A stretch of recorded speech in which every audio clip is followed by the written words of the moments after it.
El silencio de los domingos por la tarde en mi casa tiene una textura muy particular. No es ese silencio vacío y hueco que aterra a las personas solitarias, sino un silencio denso, protector, casi tangible. Es como una manta de lana pesada que me envuelve y me asegura que, dentro de estos muros, nadie va a gritarme. Nadie va a exigirme nada. Nadie va a juzgarme por no ser suficiente. Estoy arrodillada en el jardín trasero, con las manos hundidas en la tierra húmeda y oscura. El sol de la tarde calienta mi espalda a través de la camiseta de algodón, pero yo apenas lo noto.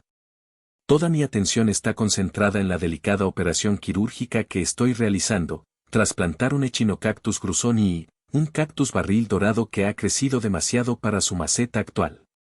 Me gustan los cactus. Siento una afinidad espiritual con ellos que va más allá de la simple jardinería. Son plantas honestas. No te engañan con promesas falsas de suavidad como las rosas, que esconden sus espinas bajo pétalos de terciopelo. Los cactus te dicen desde el primer momento, mírame, admírame, pero no me toques. Tengo agua por dentro, tengo vida, soy resiliente, pero si intentas aplastarme, vas a sangrar.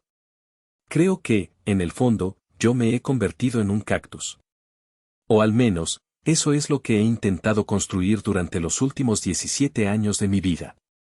Una corteza dura, espinosa, impenetrable, protegiendo un interior que todavía, a pesar de todo, sigue siendo demasiado blando, demasiado vulnerable. Me llamo Mireya. Tengo 35 años y, para el mundo exterior, soy la viva imagen del éxito moderno. Soy gerente de proyectos en una de las empresas de desarrollo de software más grandes del corredor tecnológico de la ciudad. Tengo mi propia casa de 3 habitaciones en un vecindario tranquilo donde los vecinos cortan el césped los sábados por la mañana y saludan con la mano, pero no hacen preguntas incómodas. Conduzco un coche híbrido que huele a nuevo y tengo una cuenta de ahorros que, por primera vez en la historia de mi linaje, tiene más ceros de los que mis padres podrían imaginar. Pero la gente solo ve la superficie. Ven el jardín bien cuidado, la pintura fresca de la fachada, la ropa de oficina planchada. No ven los cimientos podridos sobre los que tuve que construir todo esto. No ven que cada ladrillo de esta estabilidad fue puesto con manos temblorosas, mirando siempre por encima del hombro, esperando que el pasado, ese monstruo insaciable, viniera a cobrar una deuda que yo nunca firmé. Cuidado, Mireya. Te vas a pinchar, dice una voz masculina al otro lado de la valla de madera. Levanto la vista, entrecerrando los ojos por el sol. Es Carlos, mi vecino de al lado. Carlos es un hombre de unos 40 y tantos años, con el cabello prematuramente gris y una cojera leve en la pierna izquierda, un recuerdo de su vida anterior. Es abogado penalista, o lo era, antes de retirarse prematuramente para dedicarse a escribir novelas que nunca publica y a pasear a su viejo perro labrador. Es mi única amistad real en este código postal, quizás porque él también tiene esa mirada de alguien que ha visto demasiadas cosas y ha decidido que la soledad es el precio de la paz. Prefiero las espinas visibles a las invisibles, Carlos, le respondo, limpiándome una gota de sudor de la frente con el dorso de la mano, teniendo cuidado de no tocarme la cara con los guantes llenos de tierra. Al menos con esta sabes a qué atenerte. Si me pincho, es culpa mía por no tener cuidado. Carlos sonríe, una sonrisa ladeada y cínica, y levanta su taza de café en un brindis silencioso. ¿Sabías palabras, vecina? ¿Sabías palabras? Por cierto, vi al cartero de mensajería privada hace un rato. Dejó algo en tu buzón. Parecía importante. O al menos, caro.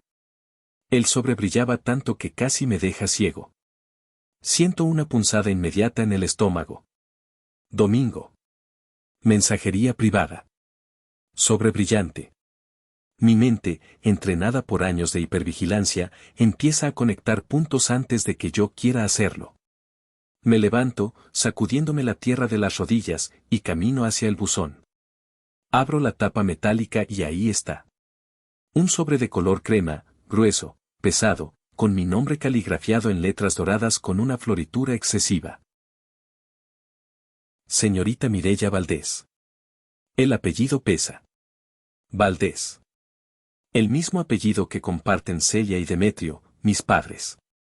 Abro el sobre con dedos que, de repente, se sienten torpes y fríos a pesar del calor. Dentro hay una tarjeta de invitación, impresa en papel de alto gramaje, de ese que cuesta $2 la hoja. Te invitamos a celebrar el 40 aniversario de bodas de Celia y Demetrio. Una noche de amor, familia y gratitud. Sábado, 20 de mayo. 7 de la tarde. En la residencia familiar. Leo la tarjeta 2 veces. 3 veces. Busco el truco. Busco la letra pequeña que diga cuota de entrada, $1000. 40 años. Mis padres nunca han celebrado aniversarios. Cuando yo era niña, el aniversario de bodas era simplemente el día en que mi padre se emborrachaba un poco más de lo habitual y mi madre lloraba en la cocina quejándose de su destino. Siempre decían que no había dinero para fiestas, que la vida era dura, que había que ahorrar cada centavo, aunque esos centavos siempre terminaban en los bolsillos de mi hermano menor, Rogelio. ¿Y ahora organizan una gala? ¿Con invitaciones impresas en relieve? ¿De dónde ha salido el dinero? ¿Y por qué me invitan a mí, la hija ingrata, la oveja negra a la que apenas llaman, con tanta formalidad y antelación? Hay algo que no encaja. Es como cuando el mar se retira repentinamente de la orilla antes de un tsunami. Todo parece tranquilo, demasiado bonito, pero el instinto de supervivencia te grita que corras hacia las colinas. Esa noche, invito a Carlos a cenar en mi patio. Necesito una segunda opinión, una mente legal y desapegada que analice la evidencia. Le muestro la invitación mientras sirvo 2 copas de vino tinto. Carlos la examina con su ojo clínico, pasando el dedo por el relieve de las letras doradas, oliendo el papel. Esto es papel de algodón, Mireya, dice, frunciendo el ceño. Y la impresión es termográfica. Esto cuesta dinero. Mucho dinero. ¿Tus padres ganaron la lotería y no me dijiste? Mis padres siempre dicen que están al borde de la quiebra, respondo, dando un trago largo a mi vino, sintiendo como el líquido quema mi ansiedad. Especialmente cuando se trata de Rogelio. Siempre necesitan dinero para él. El niño necesita un coche para buscar trabajo, el niño necesita ropa nueva para no deprimirse. Esto se siente como una trampa. Una trampa de miel, corrige Carlos, devolviéndome la tarjeta como si fuera evidencia en un juicio. Te atraen con dulzura, con la promesa de una familia feliz y funcional, para que bajes la guardia. Ten cuidado, vecina. Nadie cambia su personalidad de la noche a la mañana después de 3 décadas. Si vas a ir a esa fiesta, no vayas desnuda. Ve con la armadura puesta. Y deja la chequera en casa. No sabía cuánta razón tenía Carlos. Si hubiera sabido lo que me esperaba, habría quemado esa invitación en la parrilla del jardín y habría dispersado las cenizas al viento. Pero la curiosidad, y esa estúpida, pequeña y patética esperanza infantil que vive en el rincón más oscuro de mi corazón, la esperanza de que tal vez, solo tal vez, mis padres realmente querían celebrar conmigo, me hizo confirmar mi asistencia.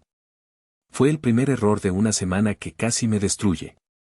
El sábado siguiente, conduje las 3 horas que separan mi santuario de la ciudad donde crecí. Es un viaje que conozco de memoria, pero que siempre se siente como un descenso a los infiernos. Mientras el paisaje cambiaba de las colinas verdes y abiertas a las calles grises, congestionadas y llenas de baches de mi infancia, sentí como mi cuerpo se transformaba. Mis hombros subieron hacia mis orejas, tensándose como cuerdas de violín a punto de romperse. Mi mandíbula se apretó hasta doler. Mi respiración se volvió superficial. Mi cuerpo recordaba lo que mi mente trataba de racionalizar: en esa ciudad, en esa casa, yo no era Mireya la gerente exitosa que maneja presupuestos de millones de dólares, yo era Mireya la sirvienta, la culpable, la insuficiente. La que nunca era Rogelio. La fiesta se celebraba en la casa de mis padres. Al llegar, me di cuenta de que habían decidido ahorrar en el alquiler de un salón pero gastar una fortuna en la apariencia. La casa estaba irreconocible.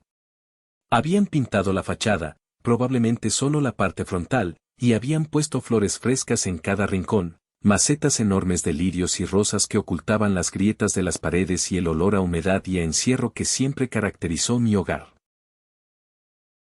Había música suave sonando, algo clásico y pretencioso, y meseros contratados, chicos jóvenes con chalecos negros, circulando con bandejas de canapés que parecían salmón y caviar.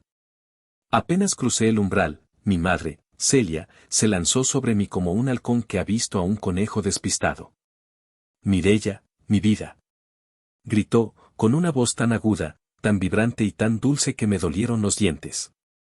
Llevaba un vestido de seda azul rey que seguramente costaba más de lo que ella ganaba en un mes como maestra jubilada. Su cabello estaba peinado en un moño alto, rígido de laca. «¡Qué hermosa estás! Mírate, toda una mujer de negocios. ¡Qué elegancia!». Me abrazó.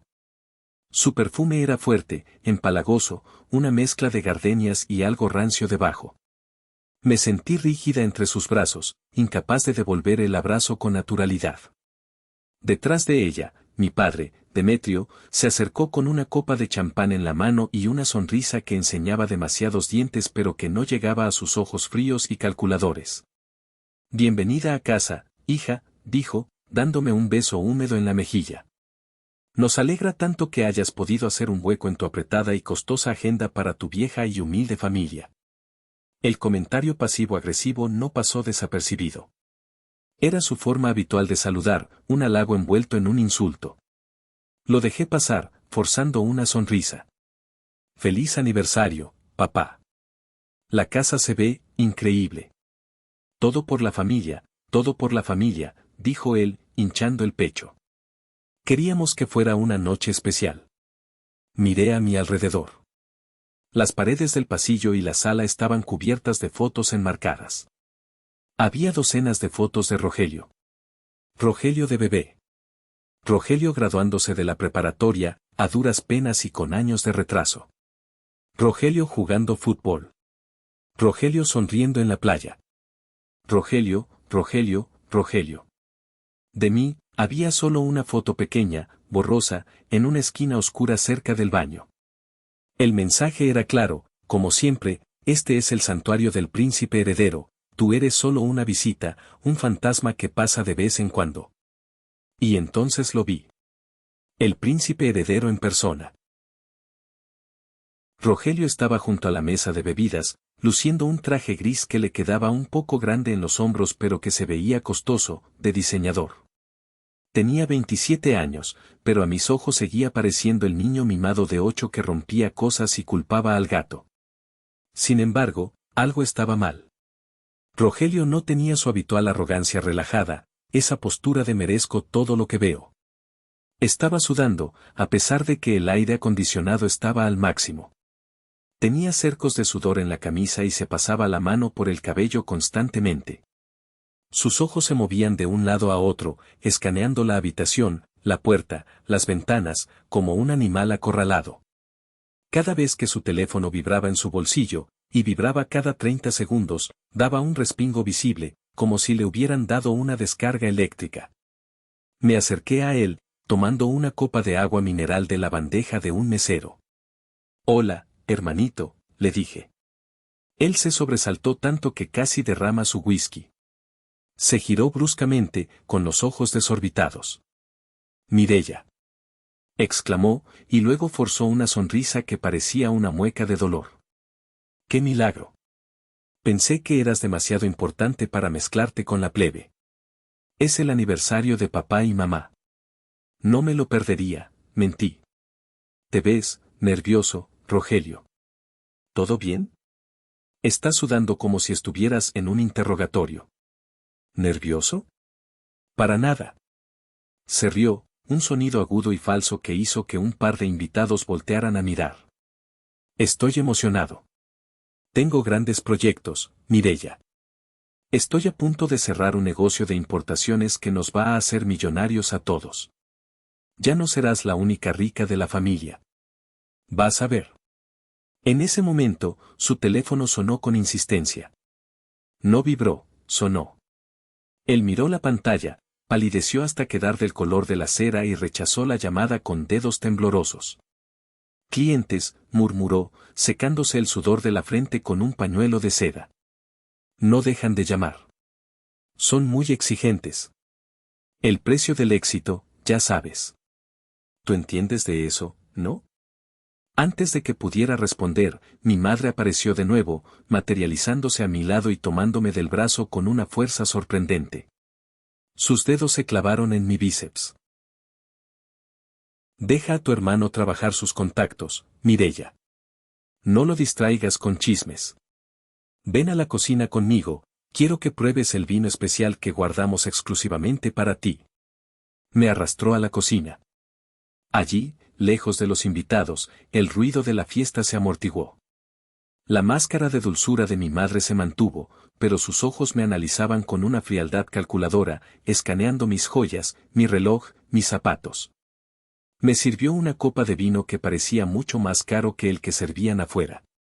Estamos tan orgullosos de ti, hija, dijo, acariciando mi mano sobre la encimera de granito falso.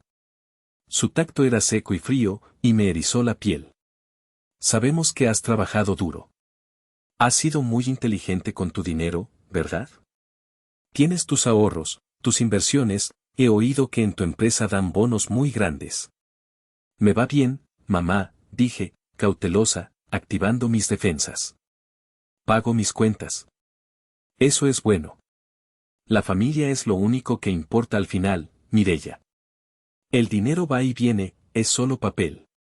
Pero la sangre es sagrada.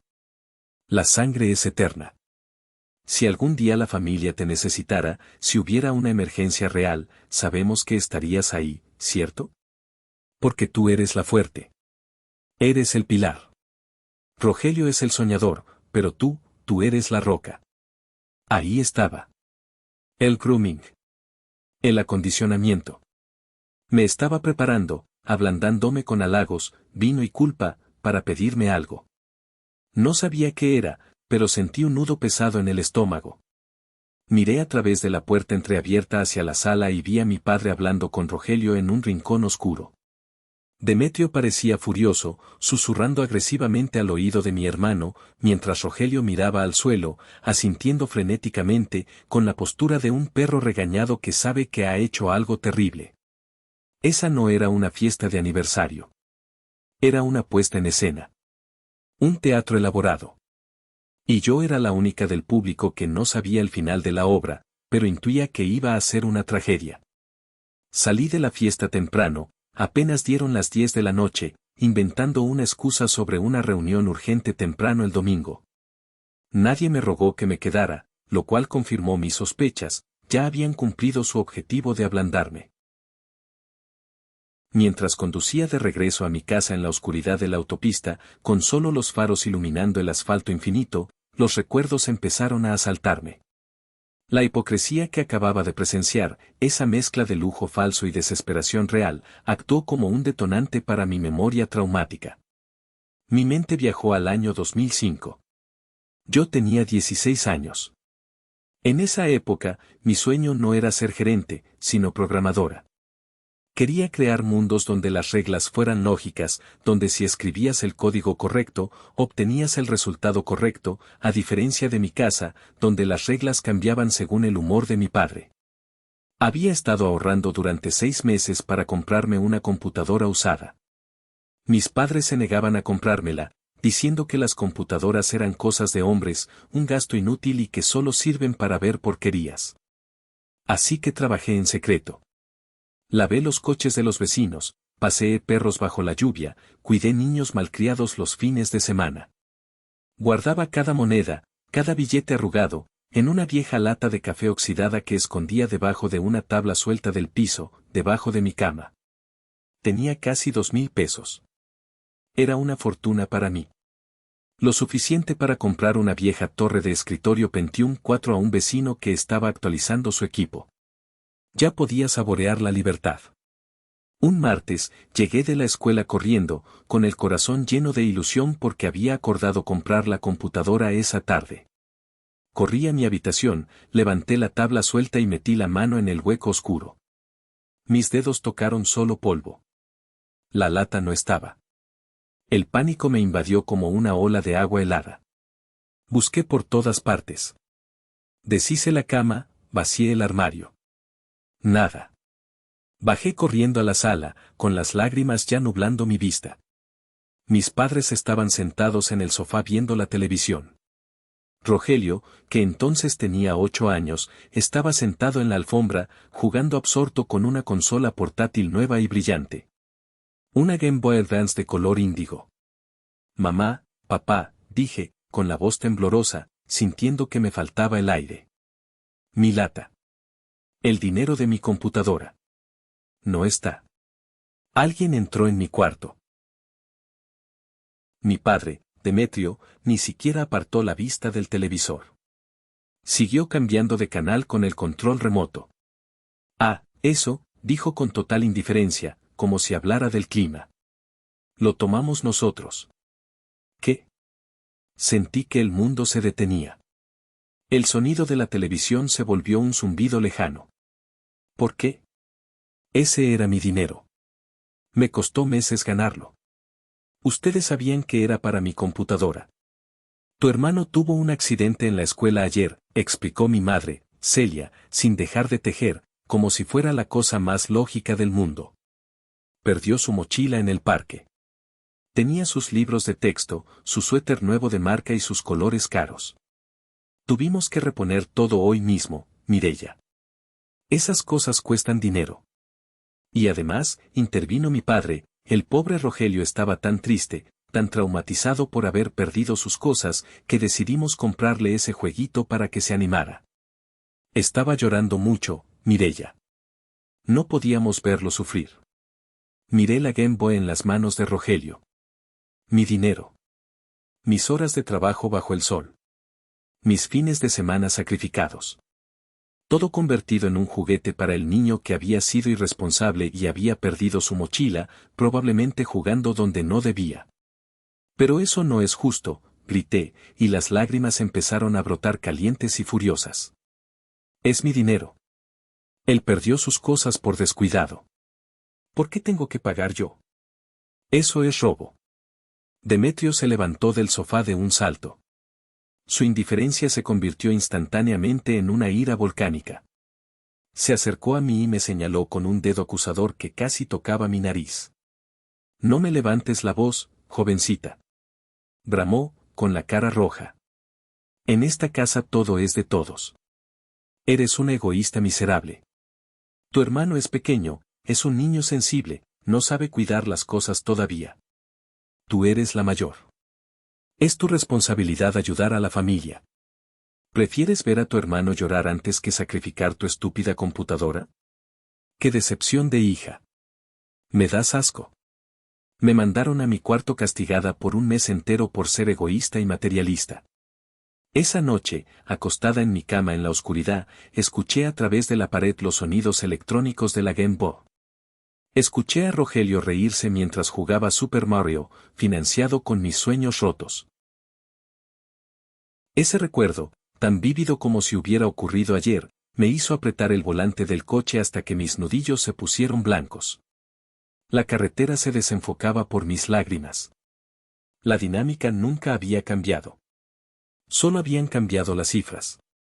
Antes eran 2,000 pesos y una Game Boy.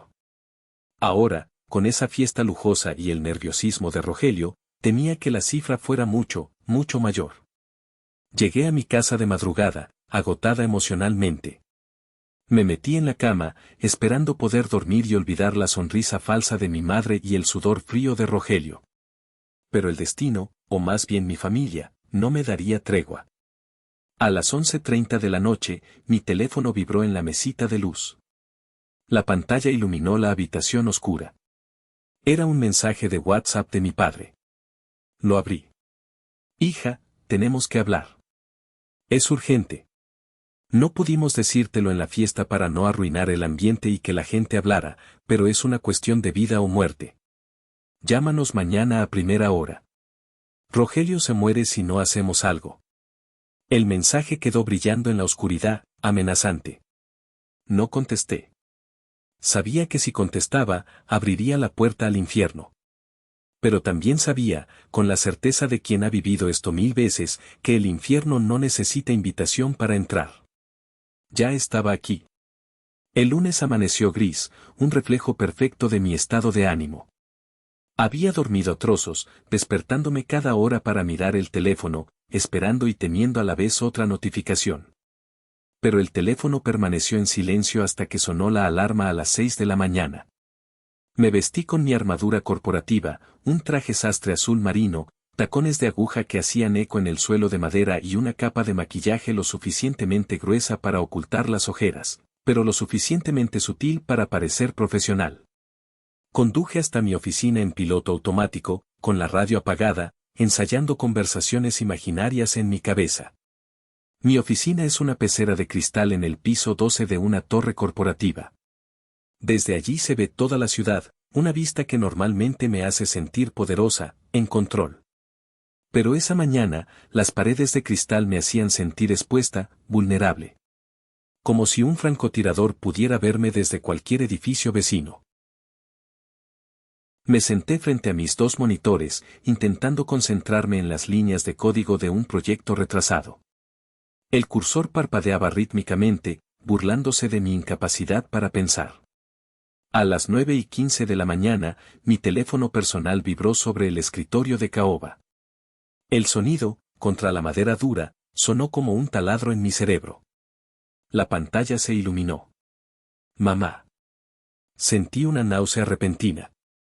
Respiré hondo, conté hasta 3, y deslicé el dedo para contestar. Hola, mamá. Mireya. Su voz estalló en mi oído.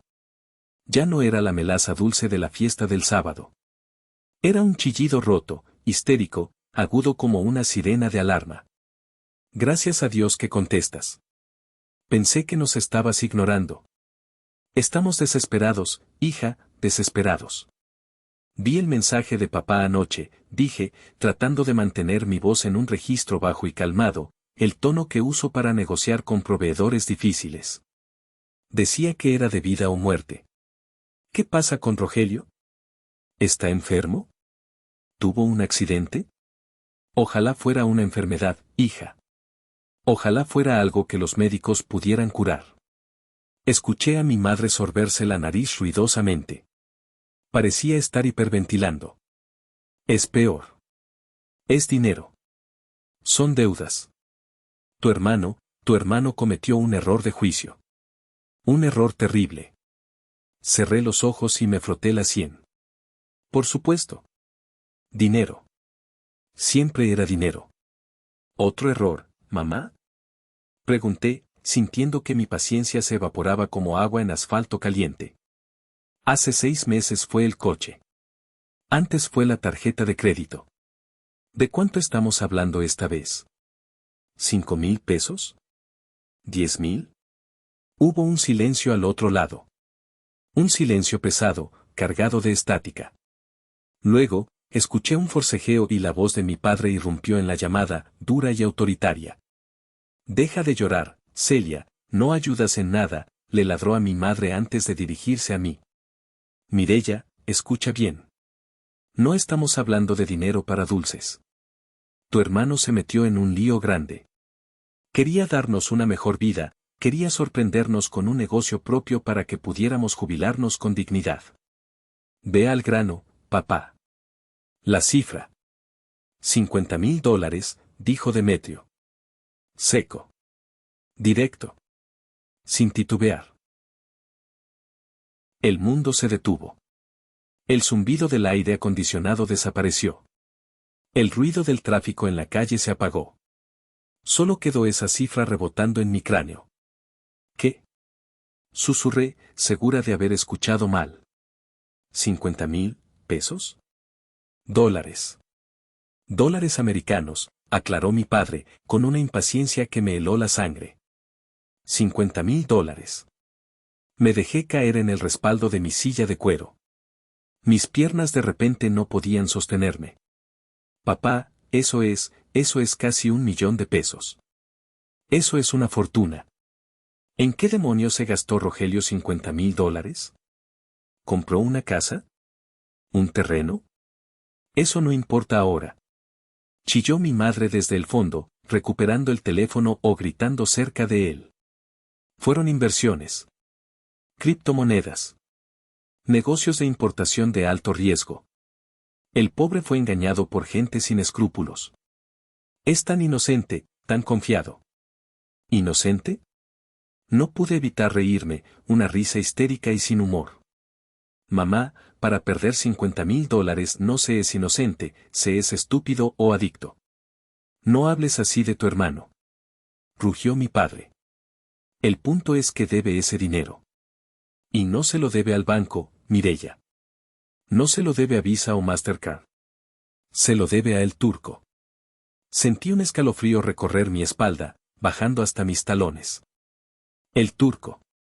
No necesitaba preguntar quién era. En nuestra ciudad, y en los susurros de los barrios bajos, el turco era una leyenda urbana que se había vuelto demasiado real. Era un prestamista que operaba en las sombras de los casinos ilegales y los talleres mecánicos. Se decía que lavaba dinero para los cárteles locales. Se decía que sus métodos de cobro incluían romper rodillas con bates de béisbol o cosas peores. ¿Rogelio pidió dinero a un prestamista criminal? Pregunté, horrorizada. ¿Están locos? No tenía opción. Gritó mi padre. Los bancos no le prestaban porque no tiene historial crediticio. Él solo quería ayudar a la familia. Y ahora dicen que si no pagamos para el viernes, le van a hacer daño. Nos mandaron una foto, Mireya. ¿Qué foto? Una foto de Rogelio saliendo del gimnasio ayer por la tarde.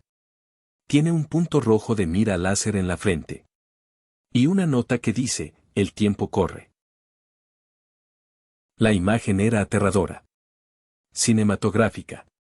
Pero mi cerebro lógico, entrenado para detectar fallos en sistemas complejos, empezó a trabajar a toda velocidad.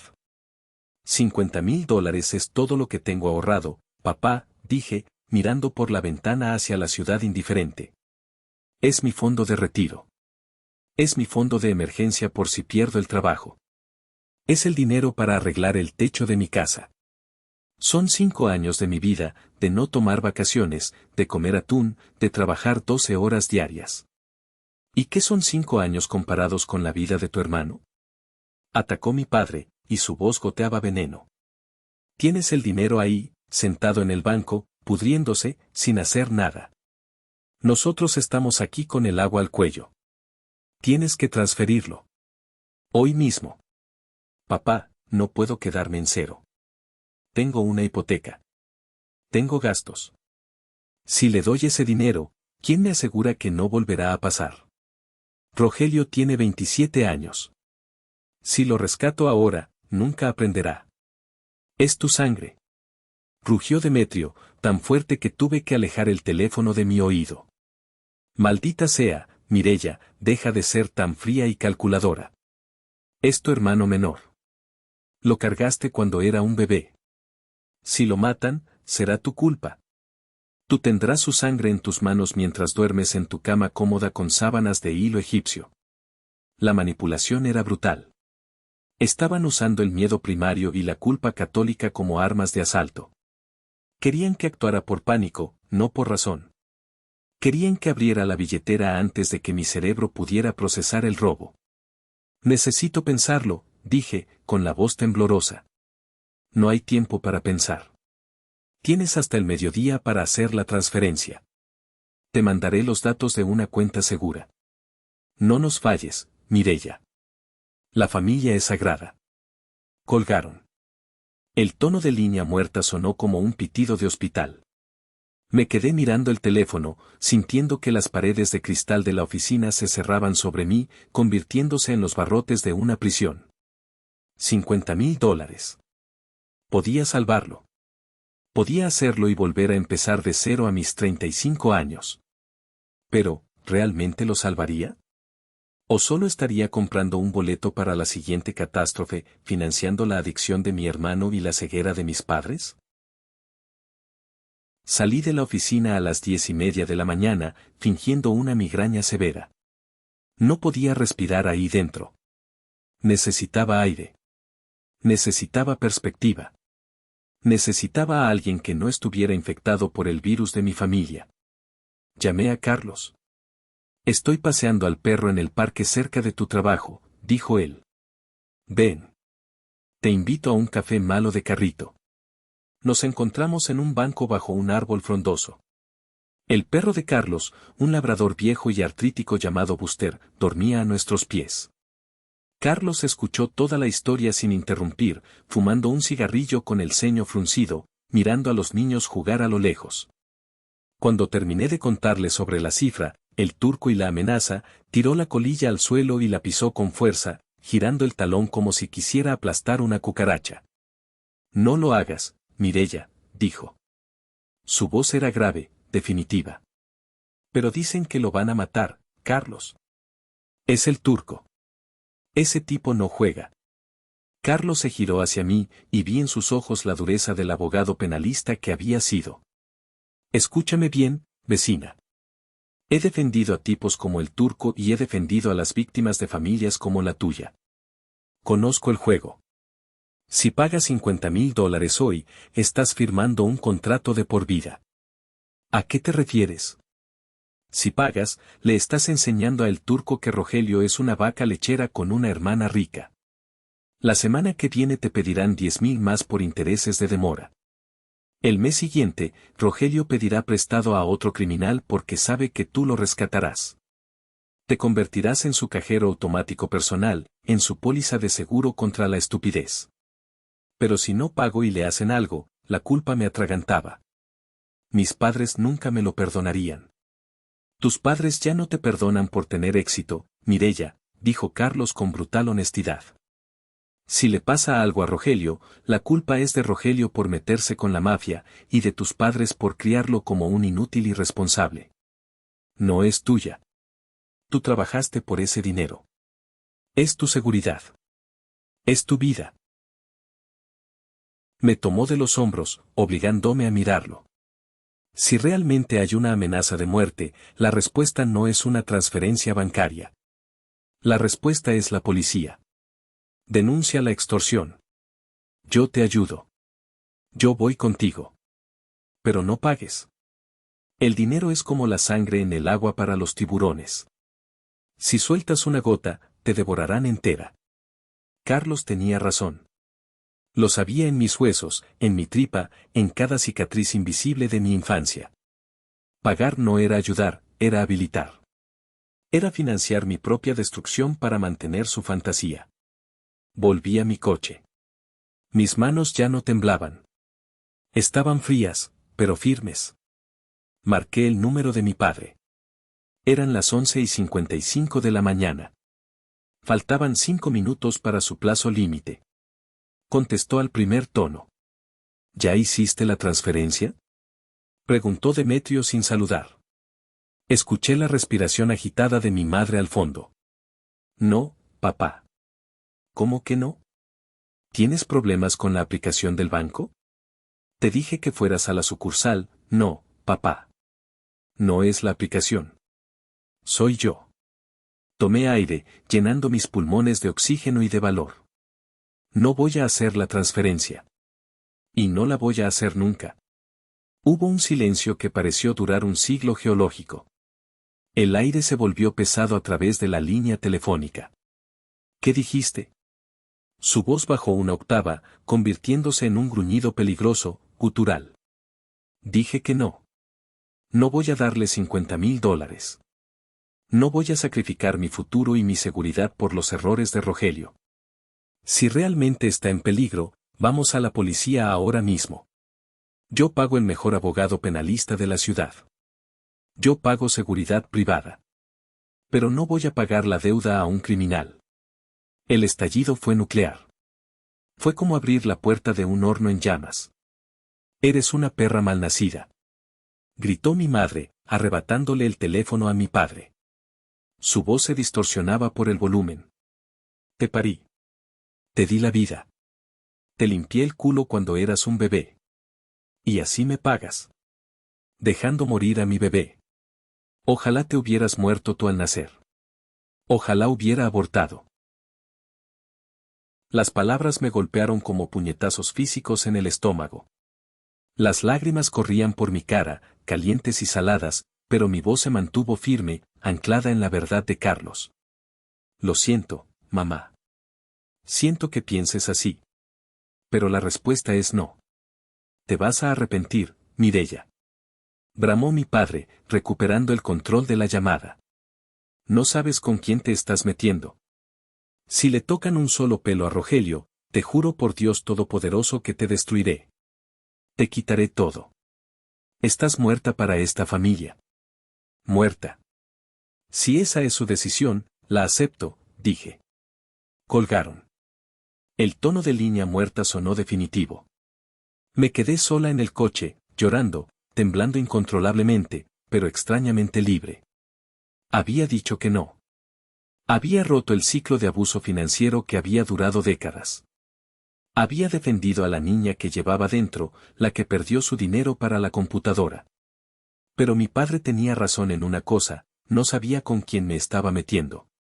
Pensé que estaba lidiando con padres decepcionados y enojados. No sabía que estaba lidiando con personas desesperadas, dispuestas a cruzar cualquier línea moral y legal. No sabía que la negativa no era el final, sino el comienzo de una guerra sucia. Los 2 días siguientes, martes y miércoles, fueron un silencio tenso, como la calma en el ojo de un huracán. Bloqueé a mis padres y a Rogelio en WhatsApp y en las llamadas normales. Sabía que sus mensajes serían veneno puro y necesitaba desintoxicarme. Pero el asedio no se detuvo. Simplemente cambió de táctica. Como no podían atacarme directamente, reclutaron a los monos voladores. El miércoles por la tarde, recibí un mensaje de mi prima Sofía. Sofía es la hija de la hermana de mi madre. Crecimos juntas. Fuimos uña y carne en la adolescencia, compartiendo secretos sobre chicos y sueños de escapar de nuestro pueblo. Aunque nos habíamos distanciado con los años, siempre la consideré una aliada, alguien neutral en la locura de mi familia. Prima, me enteré de que estás pasando por un momento difícil con los tíos.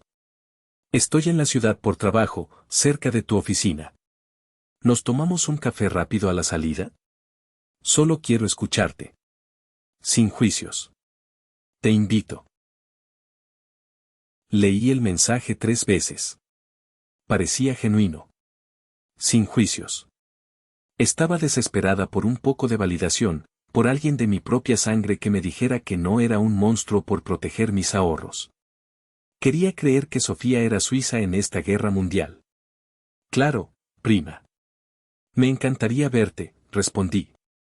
Nos vimos en una cafetería de moda en el centro, un lugar con paredes de ladrillo expuesto y baristas con tatuajes. Sofía llegó puntual, luciendo impecable, y me recibió con un abrazo largo y apretado.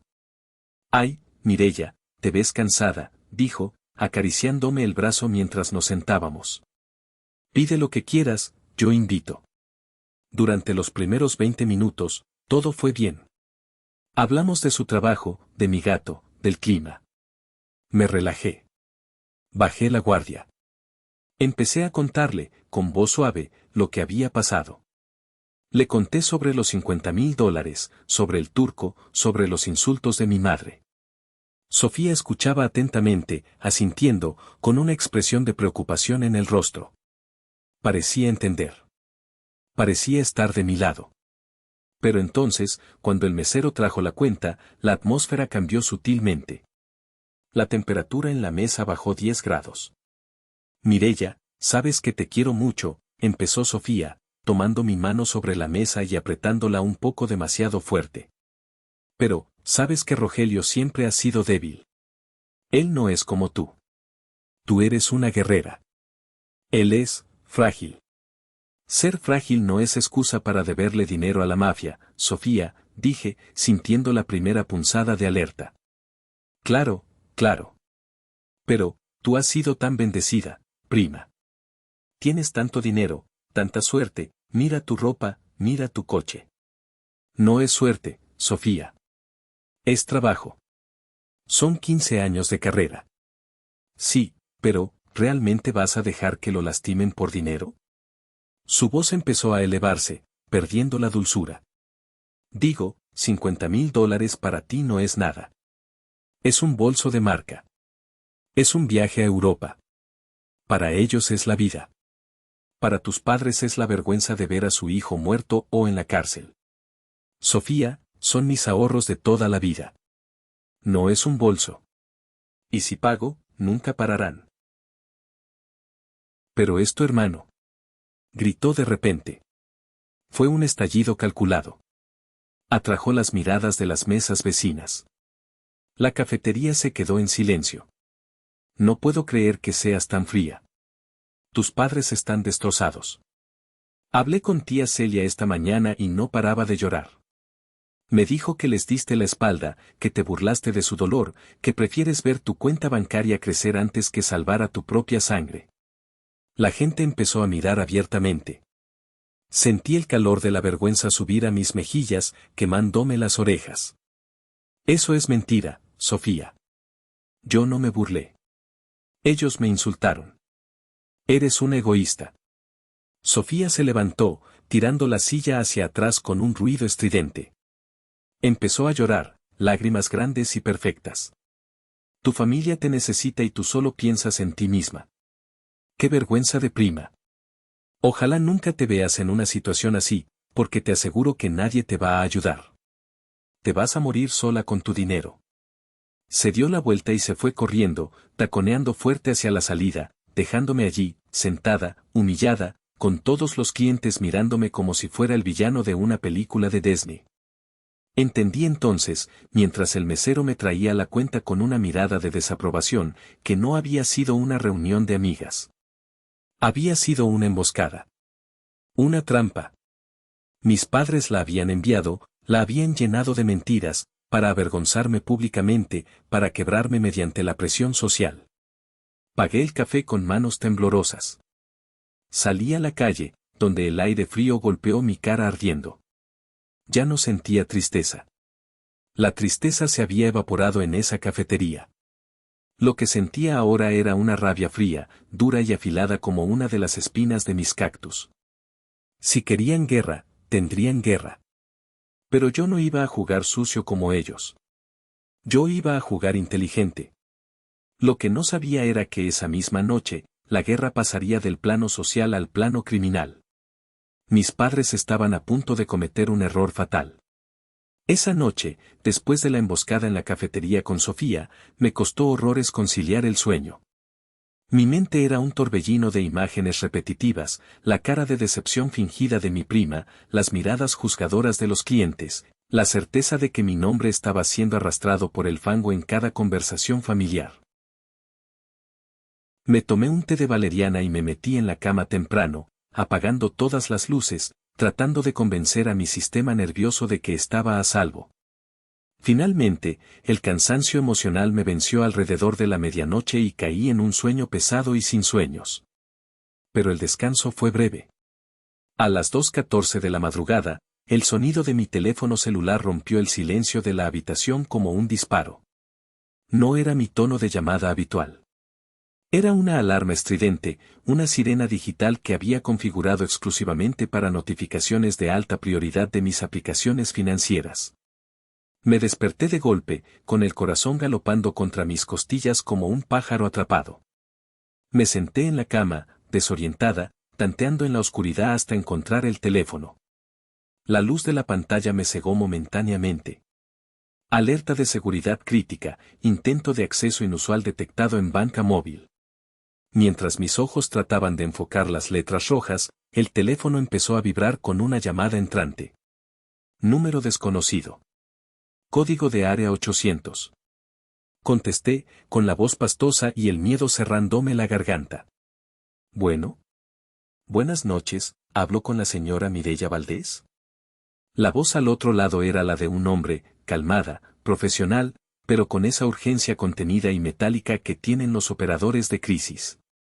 Le llamo del Departamento de Prevención de Fraudes de su Banco Nacional. Sí, soy yo. ¿Qué pasa? Encendí la lámpara de la mesita de noche. La luz amarilla iluminó mi habitación solitaria, pero no me hizo sentir menos sola. Lamentamos molestarla a esta hora, señora Valdés, pero nuestros algoritmos han detectado una actividad altamente sospechosa en su cuenta de ahorros principal en los últimos 10 minutos. Necesitamos verificar si usted está realizando estas operaciones. Yo estoy en mi cama. Estaba durmiendo. No estoy haciendo nada. Entendido. Eso confirma la alerta roja. Escuché el sonido de teclas siendo golpeadas rápidamente al otro lado de la línea. Hace 5 minutos, recibimos una solicitud de restablecimiento de contraseña para su portal de banca en línea. ¿La solicitud se realizó utilizando la opción de olvidó su contraseña? Pero yo no olvidé mi contraseña. Exacto. La solicitud proviene de una dirección IP localizada en... El agente mencionó el nombre de la ciudad donde viven mis padres. Un escalofrío recorrió mi columna vertebral, erizándome el vello de los brazos. Inmediatamente después de solicitar el cambio, el usuario intentó autorizar una transferencia urgente de $25,000 a una cuenta externa. ¿25,000? El aire salió de mis pulmones. ¿A nombre de quién? La cuenta destino está a nombre de un tal Rogelio Valdés. Cerré los ojos. Sentí una náusea violenta subir por mi esófago. Señor, bloquee esa transferencia. Bloquee todo. El sistema ya bloqueó la transacción automáticamente, señora, debido a la ubicación inusual y a la hora. Sin embargo, lo que nos preocupa, y la razón por la que la llamamos, es que la persona que está intentando acceder logró pasar el primer filtro de seguridad de identidad. ¿Qué quiere decir? Para restablecer la contraseña sin acceso al correo electrónico principal, el sistema hace 2 preguntas de seguridad secretas que usted configuró hace años. El intruso respondió correctamente a ambas. Abrí los ojos de par en par, miré a mi alrededor, a las sombras de mi habitación, sintiéndome repentinamente expuesta, violada. ¿Qué preguntas? Susurré. La primera pregunta fue, ¿cuál es el nombre de su primera mascota? La respuesta ingresada fue Pepe. Pepe. Mi perro mestizo, un saco de pulgas adorable que recogimos de la calle cuando yo tenía 10 años y Rogelio 2. Rogelio aprendió a caminar agarrándose del pelo de Pepe. Y la segunda pregunta fue, ¿cuál es el segundo apellido de su abuela materna? El apellido de la abuela. El apellido que está en los cuadros genealógicos colgados en el pasillo de la casa de mis padres. Señora Valdés, ¿conoce usted a alguien que pueda tener esta información íntima? No parece ser un ataque de fuerza bruta aleatorio. Parece ser alguien con conocimiento personal de su vida. Sí, dije, y mi voz sonó irreconocible, dura y fría como el acero. Sí, sé quiénes son. Son mi familia. La confirmación en voz alta hizo que la realidad se asentara como una losa de cemento. No era un hacker anónimo en un sótano en Rusia. No era un virus informático. Eran ellos. Mis propios padres. Mi propio hermano. Los imaginé en la cocina de su casa, a las 2 de la mañana, iluminados por el brillo azul de la pantalla de una laptop. Mi padre dictando las respuestas. Mi madre buscando los datos en su memoria. Rogelio tecleando con dedos sudorosos. Estaban usando los recuerdos más dulces de nuestra vida familiar, el nombre de nuestro perro muerto, la historia de nuestra abuela, como llaves maestras para robarme. No estaban pidiendo prestado. No estaban suplicando. Estaban saqueando. Habían decidido que mi negativa no importaba, que mi propiedad privada era una sugerencia, y que si yo no les daba el dinero voluntariamente, ellos lo tomarían por la fuerza como ladrones en la noche. Señora, ¿quiere proceder con el bloqueo total? Bloqueen todo, le ordené a la gente, con una furia que empezaba a reemplazar al miedo. Congelen las cuentas.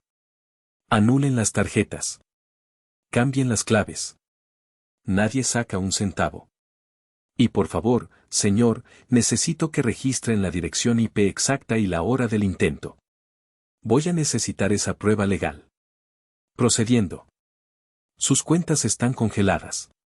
Nadie podrá mover dinero hasta que usted se presente físicamente en una sucursal con su identificación. Le recomiendo encarecidamente que cambie también las contraseñas de su correo electrónico y redes sociales y que presente una denuncia policial por robo de identidad. Esto es un delito federal, señora. Lo haré. Gracias. Colgué el teléfono. Me quedé sentada en la cama, temblando. No de frío, sino de shock. La traición familiar es un tipo de dolor específico. Es darte cuenta de que las personas que biológicamente deberían protegerte son, en realidad, tus depredadores más peligrosos. Me levanté y pasé el resto de la noche en vela, sentada frente a mi computadora, cambiando contraseñas compulsivamente. Generé claves alfanuméricas de 20 caracteres. Cambié mis preguntas de seguridad a mentiras que solo yo sabía. ¿Nombre de la primera mascota? Tiranosaurio. Apellido de la madre. Traición. Cuando salió el sol, pálido y gris, yo ya no era una víctima asustada. Algo se había roto dentro de mí, sí, pero algo más fuerte se había forjado en esa fractura. Ya no eran mis padres. En ese momento, a las 2:30 de la madrugada, habían dejado de ser mi familia y se habían convertido en delincuentes. Y a los delincuentes no se les perdona. Se les combate. El viernes por la mañana fui a trabajar arrastrando los pies. Mi cuerpo estaba allí, vestido impecablemente, pero mi mente estaba a kilómetros de distancia, repasando la conversación con el banco. Mi edificio corporativo, la Torre de Cristal, es un símbolo de orden y profesionalismo. Es un lugar donde la gente habla en voz baja, el café es de grano recién molido y las emociones fuertes se dejan en la puerta giratoria. Necesitaba esa normalidad. Necesitaba sumergirme en hojas de cálculo y reuniones aburridas para olvidar que mi hermano había intentado robarme $25,000 unas horas antes. A las 11:30 de la mañana, estaba en una videollamada con un cliente en Londres cuando la puerta de mi oficina se abrió de golpe. Karen, mi asistente, entró con la cara pálida y los ojos desorbitados. Ella nunca interrumpe una reunión. Mireya, señora Valdés, balbuceó. Hay un problema grave en el vestíbulo. Seguridad me llamó. Hice una señal al cliente para que esperara y puse el micrófono en silencio. ¿Qué pasa, Karen? Hay un hombre abajo. Está gritando. Dice que es su hermano. Sentí que el suelo se abría bajo mis pies y me tragaba entera. Rogelio. Aquí. En mi santuario. ¿Qué está haciendo? Pregunté, poniéndome de pie tan rápido que mi silla rodó hacia atrás y golpeó el ventanal. Dicen que está, muy alterado. Está exigiendo verla. Está gritando cosas horribles. Dice que usted le robó. Voy a bajar. Cerré la laptop, cortando la llamada con Londres sin despedirme. Si alguien pregunta, es una emergencia médica. Bajé en el elevador express, viendo cómo los números de los pisos descendían, 10, 9, 8. Cada número era un latido doloroso en mi garganta. Rogelio nunca había venido a mi trabajo. Sabía dónde trabajaba, claro, era parte de su orgullo vicario, mi hermana es jefa en la torre, pero nunca se había atrevido a cruzar la línea sagrada entre mi vida personal y profesional. Hasta ahora. La desesperación lo había vuelto imprudente. O quizás, mis padres lo habían enviado como un misil teledirigido para destruir lo único que me quedaba, mi reputación. Cuando las puertas del elevador se abrieron en el vestíbulo de mármol, el ruido me golpeó. Es una ladrona. La voz de Rogelio rebotaba en las paredes altas. Mi hermana es una ladrona de cuello blanco. Se quedó con la herencia de mis abuelos y me dejó en la calle. Díganle que baje y me dé la cara. El vestíbulo estaba lleno. Era la hora del almuerzo. Había ejecutivos regresando de reuniones, clientes importantes esperando en los sofás de cuero, mensajeros entrando y saliendo. Todos habían detenido sus actividades. Todos miraban el espectáculo. Y en el centro de todo, contenido a duras penas por 2 guardias de seguridad corpulentos, estaba mi hermano. Llevaba la misma ropa sucia del día anterior, una camiseta gris con manchas de sudor y jeans rotos. Estaba desquiciado, con el pelo revuelto y espuma en la comisura de los labios. Rogelio. Grité, corriendo hacia él, sintiendo las miradas de mis compañeros clavarse en mi piel como agujas. Cállate.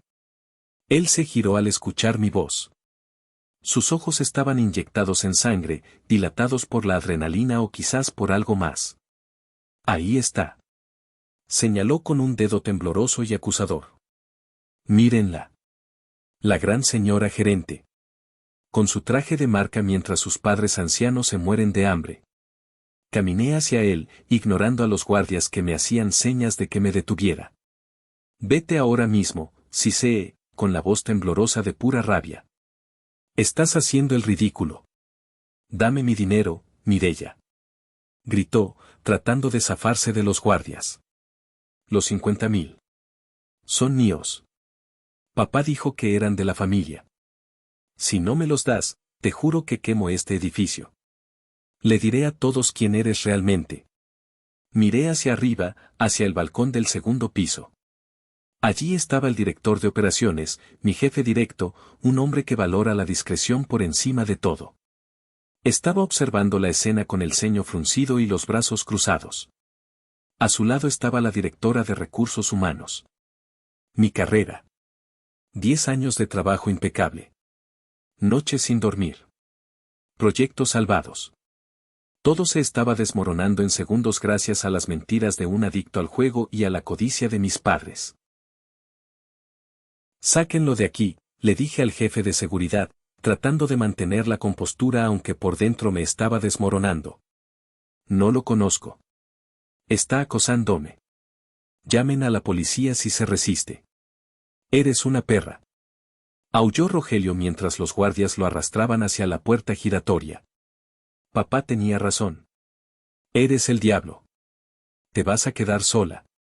Cuando lo echaron a la calle y las puertas de cristal se cerraron, el silencio que quedó en el vestíbulo fue ensordecedor. Nadie hablaba. Solo se escuchaba el zumbido del aire acondicionado. Sentí una mano en mi hombro. Era Karen, mi asistente, que había bajado detrás de mí. Me tendió un vaso de agua, pero mis manos temblaban tanto que no pude tomarlo.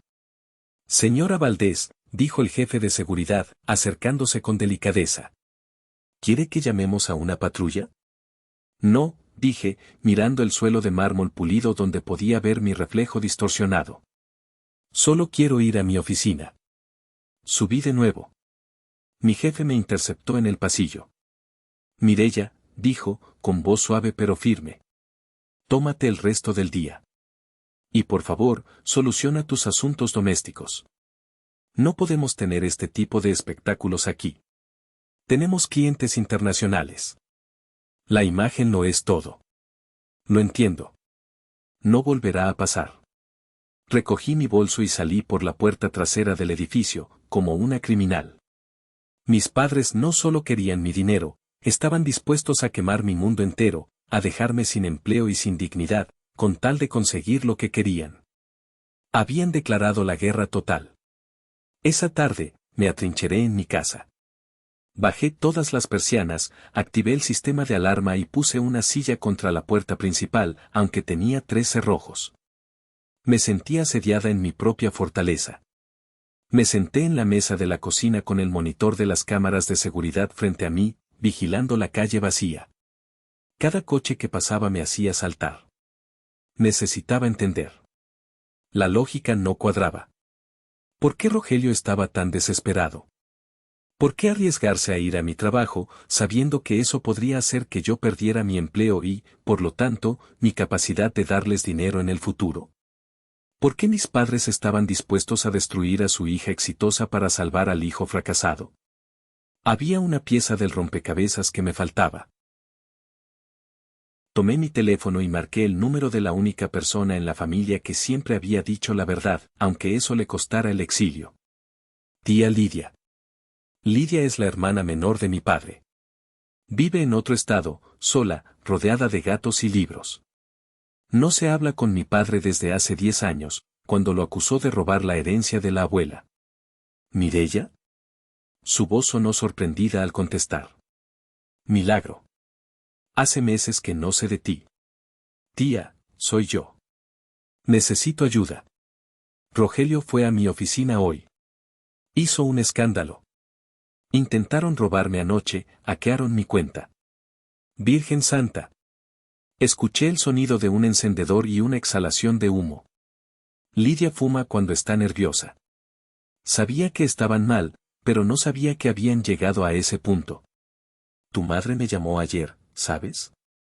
Estaba histérica, diciendo que tú ordenaste a los guardias de seguridad que golpearan a tu hermano. Ya está tejiendo su red de mentiras. Tía, necesito la verdad.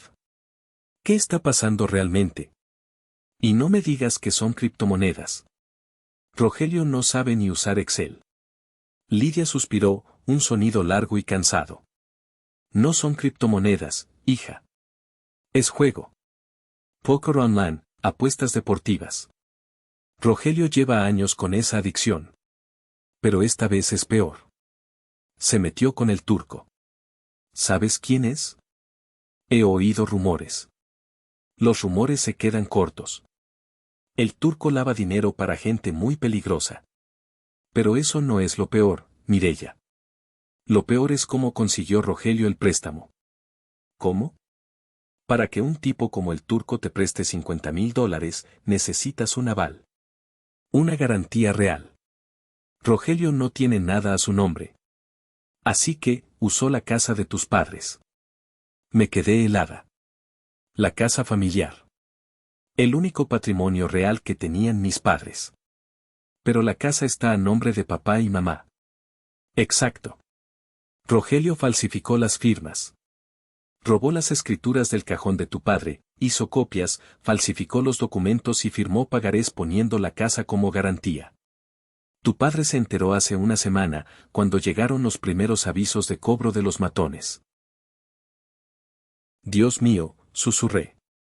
Todo encajaba. El terror. La desesperación. La complicidad. Tus padres no solo están protegiendo a Rogelio de una paliza, están protegiendo su propio techo. Si Rogelio no paga, el turco se queda con la casa. Y tus padres, en su infinita estupidez y amor tóxico, decidieron que era mejor robarte a ti que denunciar a su hijo por fraude y falsificación de documentos. Prefieren destruirte a ti que ver a Rogelio en la cárcel o perder su estatus social quedándose sin casa. La revelación me golpeó como un mazo. No era solo amor ciego, era supervivencia egoísta. Me estaban sacrificando en el altar de su propia cobardía. Yo era el daño colateral aceptable para tapar sus crímenes. Gracias, tía. Ahora entiendo todo. Ahora sé contra qué estoy luchando. ¿Qué vas a hacer, Mireya? Preguntó Lidia con genuina preocupación. Huye, hija. Vete lejos.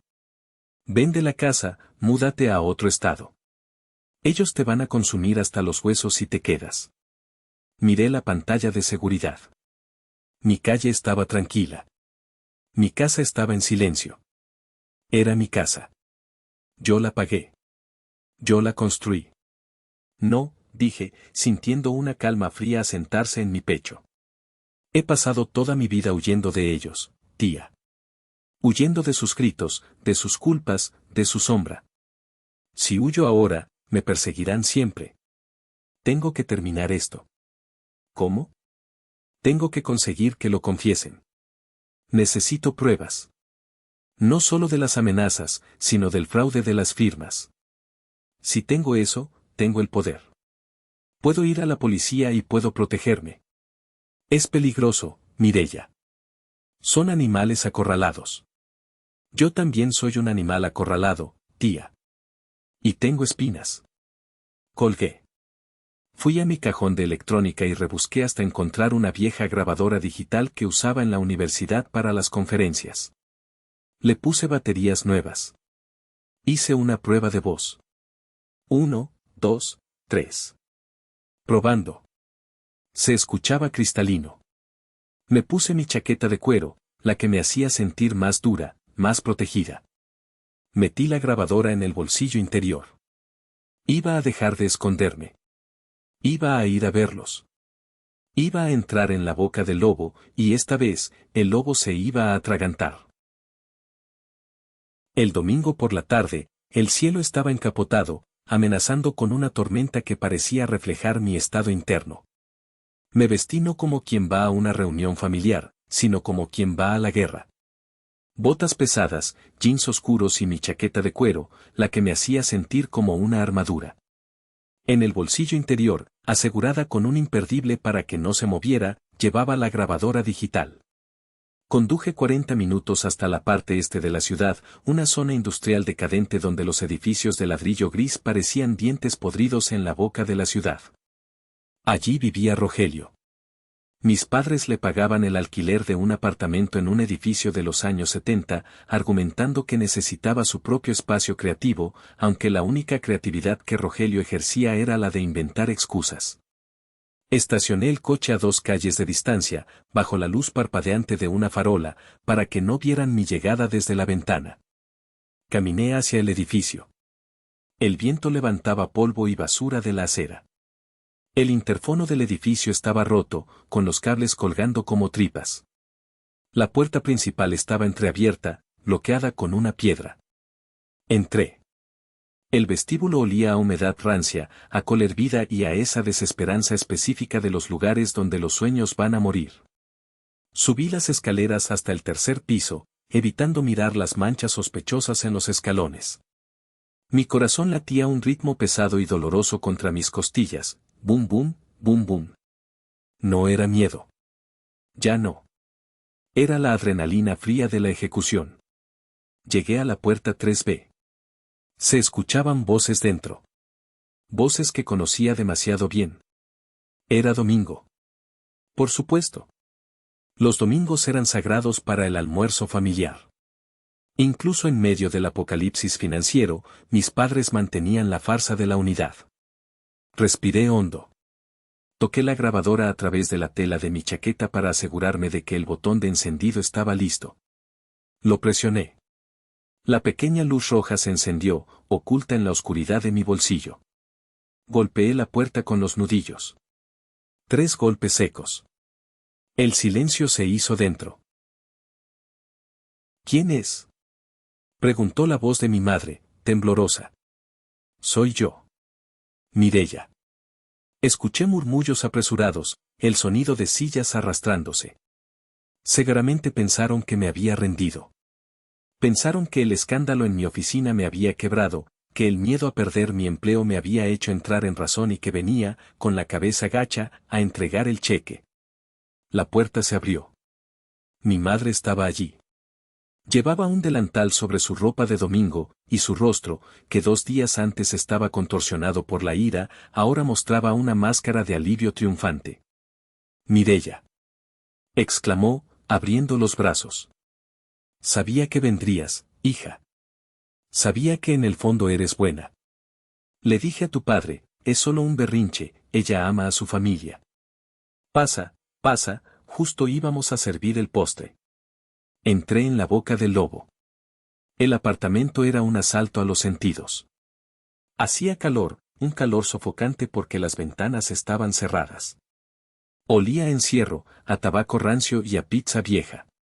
El lugar era un caos, cajas de mudanza a medio abrir, ropa tirada en el sofá, platos sucios apilados en el fregadero.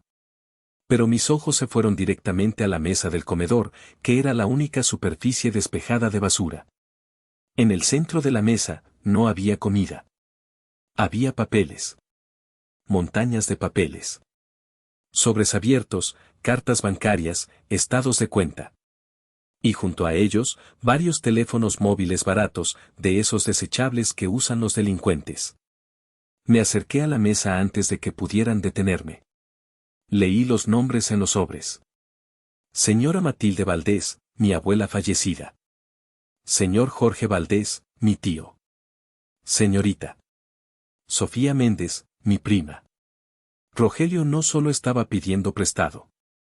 Estaba interceptando correo. Estaba robando identidades de toda la familia extendida. Rogelio estaba sentado en el sillón reclinable, con una cerveza en la mano y los pies sobre la mesa de centro. Me miró con esa sonrisa perezosa y arrogante que siempre me había dado ganas de gritar. Vaya, la hija pródiga regresa, dijo, levantando la cerveza en un brindis burlón. ¿Trajiste la chequera, o solo viniste a pedir perdón por el numerito de la oficina? Mi padre, Demetrio, estaba de pie junto a la ventana, vigilando la calle a través de las persianas. Se giró lentamente. Parecía envejecido 10 años en una semana, pero sus ojos seguían teniendo ese brillo duro y autoritario. Siéntate, Mireya, ordenó. Tenemos que arreglar esto hoy. Mañana vence el plazo del turco. Me quedé de pie. No me voy a sentar, papá. Y no traje dinero. La sonrisa de mi madre vaciló. Rogelio bajó los pies de la mesa. Entonces, ¿a qué viniste? Gruñó mi padre. ¿A burlarte de nosotros? Vine a entender, dije, midiendo cada palabra. Vine a preguntarles, cara a cara, cómo pudieron hacerme esto. ¿Cómo pudieron intentar hackear mi cuenta bancaria a las 2 de la mañana? ¿Cómo pudieron ir a mi oficina a tratar de que me despidieran? ¿Qué clase de padres hacen eso? Rogelio soltó una carcajada seca, sin humor. Tuvimos que hacerlo, hermanita. Tú no nos dejaste opción. Eres tan tacaña, tan aferrada a tu dinero, que tuvimos que intentar tomar lo que es nuestro por la fuerza. Era una operación de rescate. ¿Lo que es suyo? Pregunté, asegurándome de hablar claro hacia el micrófono oculto. Ese dinero lo gané yo trabajando 15 años. No es herencia, no es lotería. Es mi trabajo. El dinero de la familia es de la familia. Intervino mi madre, con voz chillona, perdiendo la máscara de dulzura. Tu hermano lo necesita para vivir. Sí, te hackeamos. ¿Y qué? Fue idea de tu padre, y yo le di tus respuestas de seguridad porque sabía que usarías el nombre de ese perro estúpido, Pepe. Cualquier madre haría lo mismo para salvar a su hijo. Sentí una punzada de satisfacción fría. Ahí estaba. La primera confesión. Así que admiten que fue un plan coordinado, dije. Admiten fraude bancario y robo de identidad. Tú diste las claves, papá dio la orden, Rogelio ejecutó. Llámalo como quieras, abogada del diablo. Gritó mi padre, dando un paso hacia mí. Fue un acto de supervivencia. ¿Tú nos obligaste a convertirnos en criminales con tu egoísmo? Si hubieras dado el dinero por las buenas, nada de esto habría pasado. Tú eres la culpable de que hayamos tenido que ensuciarnos las manos. La atmósfera en la habitación cambió. Se volvió densa, cargada de electricidad estática y violencia contenida. Ya no eran mi familia. Eran 3 extraños acorralados, justificando su propia oscuridad. Miré los sobres en la mesa. ¿Y qué hay de esto? Señalé las cartas. ¿Qué hay de la tía Matilde? ¿De Sofía? ¿También están robándole a ellos? Son préstamos. Se defendió Rogelio, poniéndose de pie. Los voy a pagar cuando mi negocio despegue. No tienes ningún negocio, Rogelio, dije con desprecio. Tienes una adicción al juego y una deuda con la mafia. Y para pagarla, falsificaste la firma de papá y mamá para hipotecar su casa. El silencio que siguió a esa frase fue absoluto. Fue como si hubiera detonado una granada en la habitación. Mi padre se quedó pálido. Mi madre se llevó las manos a la boca. Rogelio me miró con odio puro. ¿Cómo sabes eso? Susurró mi padre. Tía Lidia, dije. Ella me lo contó. Me contó que falsificaste las escrituras, Rogelio. Y me contó que ustedes, miré a mis padres, lo saben. Saben que su hijo cometió fraude hipotecario y en lugar de denunciarlo, decidieron robarme a mí para tapar el agujero antes de que el turco se quede con la casa. Mi madre se lanzó hacia mí. No para abrazarme, sino para agredirme. Me agarró de la solapa de la chaqueta y me sacudió con una fuerza histérica. Cállate. Tú no entiendes nada. Chilló, escupiéndome saliva en la cara. Tú naciste para esto, Mireya. Para esto te tuvimos. Me solté de su agarre con un empujón. ¿Para qué? Pregunté. ¿Para ser su cajero automático? Para ser el soporte de tu hermano. Gritó ella, con los ojos desorbitados. Él es el especial. Él es el soñador. Él tiene el talento, pero el mundo es cruel con él. Tú eres fuerte, tú eres dura, tú naciste para cargar con el peso. Ese es tu propósito en la vida, servirlo a él. Y si no lo cumples, eres un desperdicio de espacio. Eres una matriz fallida. Esa frase. Eres una matriz fallida. Tu propósito es servirlo. Fue como si me clavaran un puñal oxidado en el corazón. Durante 35 años, había sospechado que me veían como un ciudadano de segunda clase en mi propia familia. Pero escucharlo así, gritado con tanta convicción, con tanta fe retorcida, fue devastador. Y al mismo tiempo, fue la liberación final. La última cadena que me ataba a ellos, esa cadena hecha de culpa y esperanza infantil, se rompió. Se desintegró. Gracias, mamá, dije, con una voz que sonó extrañamente tranquila en medio de los gritos. Gracias. Eso es todo lo que necesitaba escuchar. De verdad. Di un paso atrás, poniendo distancia entre nosotros. Metí la mano en mi chaqueta y saqué la grabadora. La luz roja parpadeaba, un pequeño ojo acusador brillando en la penumbra del apartamento sucio. ¿Qué es eso?, preguntó Rogelio, su voz temblando por primera vez. Esto, dije, levantando el dispositivo para que lo vieran bien, es su sentencia. Tengo todo grabado. Todo. La confesión del hackeo. La admisión de que papá dio la orden. La justificación del fraude postal. Y lo mejor de todo, tú, mamá, diciéndome que mi única razón de existir es ser la esclava financiera de un delincuente. El silencio regresó, pero esta vez era el silencio del terror. Podía escuchar el zumbido de la nevera vieja. Podía escuchar la respiración entrecortada de mi padre. La cara de mi padre pasó del miedo a una furia homicida en una fracción de segundo. Sus ojos se oscurecieron. Sus manos se cerraron en puños. Dame eso, gruñó, dando un paso lento y amenazante hacia mí. No, retrocedí hacia la puerta, calculando la distancia. Estaba a 3 metros de la salida. Ellos estaban entre la puerta y yo. Dámelo, Mireya. Bramó Demetrio. No vas a salir de aquí con esa grabación. No voy a dejar que destruyas a esta familia. Ustedes destruyeron esta familia hace años, papá. Yo solo estoy firmando el acta de defunción. Agárrala, Rogelio. Ordenó mi padre. Rogelio, impulsado por el pánico de verse en la cárcel, agarró una botella de cerveza vacía de la mesa. La sostuvo por el cuello como un garrote. Dame la cinta, perra. Gritó, avanzando hacia mí. Eran 2 hombres contra una mujer. Mi madre miraba desde atrás, con los brazos cruzados y una expresión de satisfacción cruel, esperando ver cómo me sometían. El miedo físico me golpeó. Podían hacerme daño. Podían quitarme la grabadora y destruirla. ¿Y luego, qué? ¿Un accidente? ¿Una caída por las escaleras? En ese apartamento sórdido, todo era posible. Pero yo tenía un as bajo la manga. O mejor dicho, en la otra mano. Saqué mi teléfono móvil con la mano izquierda, manteniéndolo en alto. La pantalla estaba encendida. ¡Alto! Grité con toda la fuerza de mis pulmones. Se detuvieron por un segundo, sorprendidos. Tengo una llamada abierta, dije, hablando rápido y claro. He estado en línea con Carlos, mi abogado, durante los últimos 10 minutos. Él ha escuchado todo. Todo. ¿Me escuchas, Carlos? Puse el teléfono en altavoz.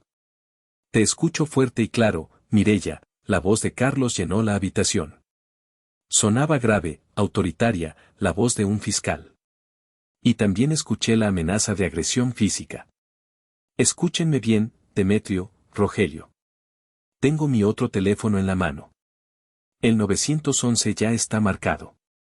Si Mireya no me dice que está a salvo fuera del edificio en los próximos 60 segundos, enviaré a la policía por un secuestro en curso. Y créanme, con la grabación que acaba de transmitirse a mi nube, no saldrán bajo fianza nunca. Fue un bluff parcial. Carlos estaba al teléfono, sí, pero no había transmitido nada a la nube en tiempo real y la policía aún no estaba en camino. Pero ellos no lo sabían. Ellos eran ignorantes tecnológicos. Ellos creían en la magia de las películas. El efecto fue inmediato. Mi padre se congeló. Miró el teléfono, luego a mí, luego a la botella en la mano de Rogelio. Su rostro se descompuso. El patriarca autoritario se derrumbó, dejando ver al viejo asustado y patético que había debajo. Bajó los brazos lentamente. Baja la botella, Rogelio, murmuró. Pero papá, gimió Rogelio. Bájala. Gritó Demetrio. Se acabó. Rogelio dejó caer la botella al sofá. Vete, me escupió mi padre, sin mirarme a los ojos. Vete, maldita traidora. Vete con tu dinero y tu abogado. Pero recuerda esto, hoy perdiste a tu familia. Hoy te quedaste huérfana. Miré a mi madre.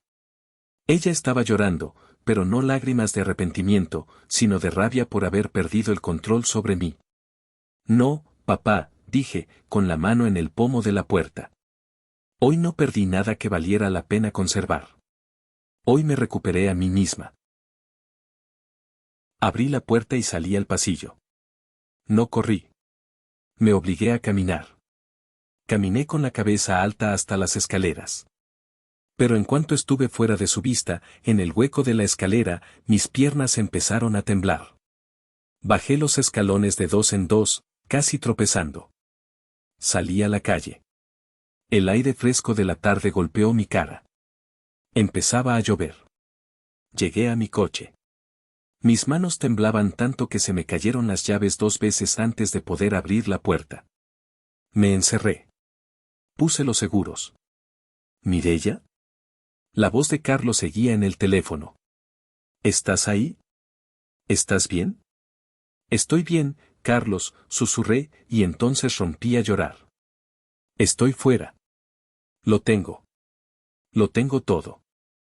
Arranqué el motor y salí de ese barrio, conduciendo bajo la lluvia, alejándome de la casa del terror, alejándome de mi pasado, conduciendo hacia un futuro que, por primera vez, me pertenecía solo a mí. Pero sabía que esto no era el final. Las bestias heridas son las más peligrosas. Y mi padre no se quedaría callado. El ataque final estaba por llegar, pero esta vez, yo tenía el arma nuclear en mi bolsillo. Llegué a mi casa media hora después, empapada no solo por la lluvia, sino por una mezcla de sudor frío y lágrimas secas. Mi santuario nunca me había parecido tan silencioso, tan vacío. Cerré la puerta con los 3 cerrojos, activé la alarma perimetral y me dejé caer en el suelo del recibidor, con la espalda contra la madera, abrazando mis rodillas. El teléfono seguía en mi mano. Carlos me había enviado un mensaje de texto, ya está segura. Descansa. Mañana iremos a la comisaría a primera hora. No estás sola. Quería creerle. Quería creer que lo peor había pasado, que la confrontación en el apartamento había sido el clímax y que ahora solo quedaba recoger los pedazos. Pero subestimé, una vez más, la maldad creativa de mis padres. Las bestias heridas son las más peligrosas, y yo acababa de acorralarlos. A las 10 de la noche, mi teléfono empezó a vibrar.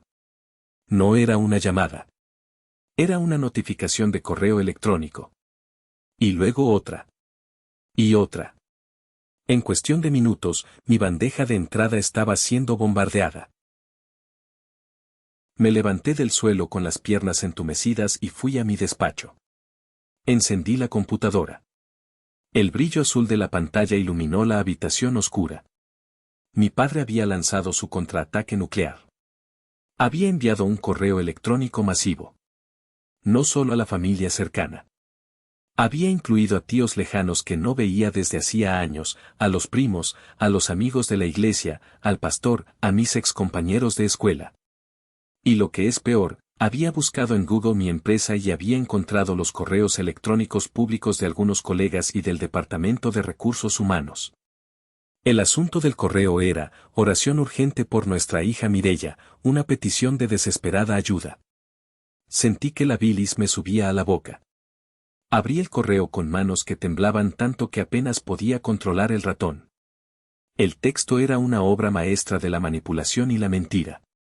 Decía así: querida familia, amigos y hermanos en la fe, con el corazón destrozado y lleno de vergüenza, nos vemos obligados a compartir con ustedes una tragedia familiar que hemos intentado mantener en privado por amor.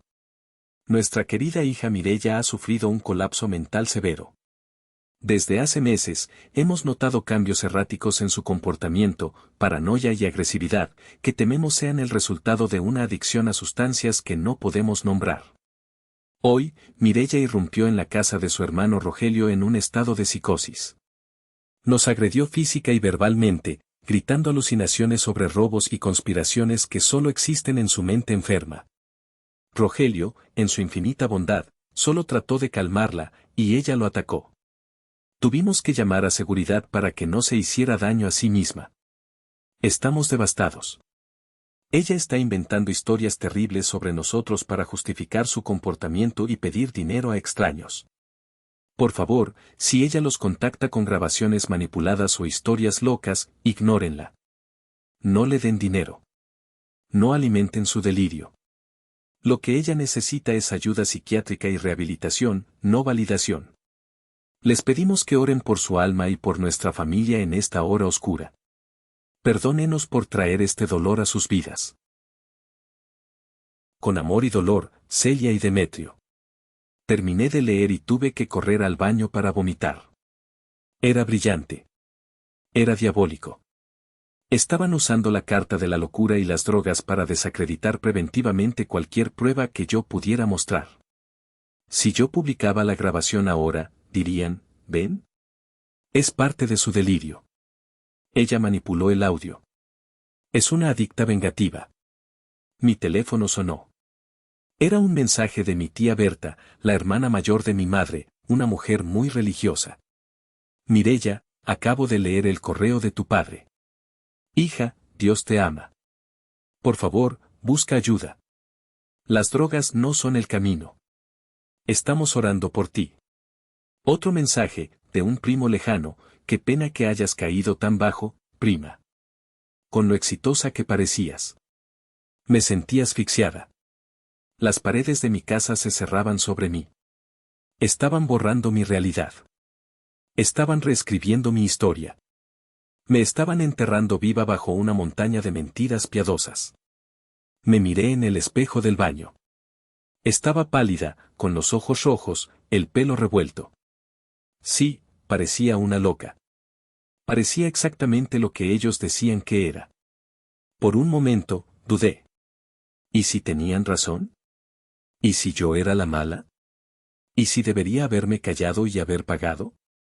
Entonces, escuché un sonido en la sala. Era mi gato, Sombra, rascando suavemente la puerta. Fui a abrirle. Él me miró con sus ojos amarillos, tranquilos, y se frotó contra mis piernas. Miré hacia mi escritorio. Allí estaba la grabadora digital.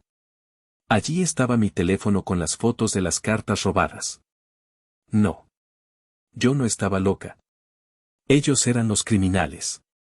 Y si querían jugar a destruir reputaciones, yo tenía el arma definitiva. Ellos habían disparado con balas de fogueo emocionales. Yo tenía una bomba atómica de verdad. Me senté frente a la computadora.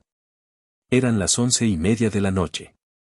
La lluvia golpeaba con fuerza contra la ventana, como si el cielo quisiera limpiar la suciedad de este día. No iba a responder a los mensajes individuales. No iba a defenderme a la defensiva. Iba a atacar. Abrí mi perfil de Facebook. Mi perfil era privado, pero tenía a toda la familia y a muchos conocidos agregados. Cambié la configuración de la próxima publicación a público. Quería que el mundo entero lo viera. Quería que no hubiera rincón donde pudieran esconderse. Empecé a escribir. No redacté un post emocional lleno de adjetivos y lamentos. Redacté un informe forense. Mi mente de gerente de proyectos tomó el control, datos. Evidencia. Conclusión. El título fue, La verdad sobre mí, locura, y el intento de robo de mi familia, la evidencia. Escribí, hace unas horas, mis padres, Celia y Demetrio, enviaron un correo electrónico masivo acusándome de ser una drogadicta y de tener un brote psicótico. Dijeron esto para desacreditar lo que estoy a punto de compartir. No estoy loca. No uso drogas. Soy una mujer trabajadora de 35 años que ha sido víctima de un intento de fraude bancario, robo de identidad y extorsión por parte de sus propios padres y su hermano. La verdad es simple, mi hermano Rogelio tiene una deuda de juego de $50,000 con prestamistas ilegales. Para pagarla, falsificó las firmas de mis padres e hipotecó su casa. Mis padres, para encubrir el delito de su hijo favorito y no perder su estatus social, intentaron robar mis ahorros de vida. A continuación, presento las pruebas irrefutables. Les pido que escuchen y juzguen por ustedes mismos quién es el que miente. Adjunté 3 archivos, cargándolos uno por uno con una calma glacial. Prueba A, el audio. Había pasado la última hora editando el archivo de audio para quitar los silencios y dejar solo los momentos clave, pero sin alterar el contexto. Se escuchaba claramente la voz de mi madre gritando: «Tú naciste para esto, Mireya. Para servir a tu hermano. Sí, te hackeamos». ¿Y qué? Se escuchaba a mi padre diciendo: «Fue un acto de supervivencia. Tú nos obligaste a convertirnos en criminales». Se escuchaba a Rogelio amenazándome con la botella. Prueba B, la huella digital. Subí la captura de pantalla del reporte de seguridad del banco. Se veía claramente la dirección IP de origen del intento de hackeo, la casa de mis padres, y la hora, 2:14 de la mañana. Y las respuestas a las preguntas de seguridad, Pepe. Prueba C, el robo postal. Subí la foto que tomé disimuladamente en la mesa de Rogelio. Hice zoom en los sobres. Se veían claramente los nombres de mi tía Berta, de mi prima Sofía y de mi abuela fallecida en las cartas de cobro que Rogelio había interceptado. Etiqueté a mis padres. Etiqueté a Rogelio. Etiqueté a la tía Berta, la que oraba por mí. Etiqueté a la prima Sofía, la de la cafetería. Etiqueté a la cuenta oficial de la iglesia a la que asisten mis padres. Mi dedo se detuvo sobre el botón publicar. Sabía que esto era el punto de no retorno. Una vez que presionara ese botón, estaría huérfana. Mataría la imagen pública de mis padres. Destruiría la poca dignidad que les quedaba. Sería la comidilla del pueblo por años. Miré el moretón que empezaba a formarse en mi brazo donde mi madre me había agarrado. Recordé la mirada de odio de mi padre. Recordé a la niña de 16 años llorando por su dinero robado. Por ella, susurré. Hice clic. La barra de progreso se llenó. Publicado hace un momento. Cerré la computadora. Desconecté el teléfono fijo. Puse mi celular en modo no molestar, permitiendo solo llamadas de Carlos. Me fui a la cocina, me serví una copa de vino, me senté en el suelo con mi gato y esperé a que el mundo ardiera. No dormí esa noche. No hacía falta. La adrenalina me mantenía más despierta que 10 cafés. A la mañana siguiente, lunes, el sol salió brillante, indiferente al caos que había desatado. Encendí mi teléfono. Tenía 300 notificaciones. El impacto de mi publicación fue sísmico. Fue como lanzar una granada en una habitación cerrada. Al principio, según me contó después tía Lidia, hubo un silencio atónito. Nadie quería creerlo. Seguro es un montaje, decían. Pero luego escucharon el audio. La voz de mi madre es inconfundible.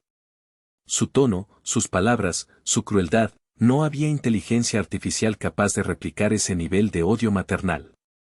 La presa se rompió.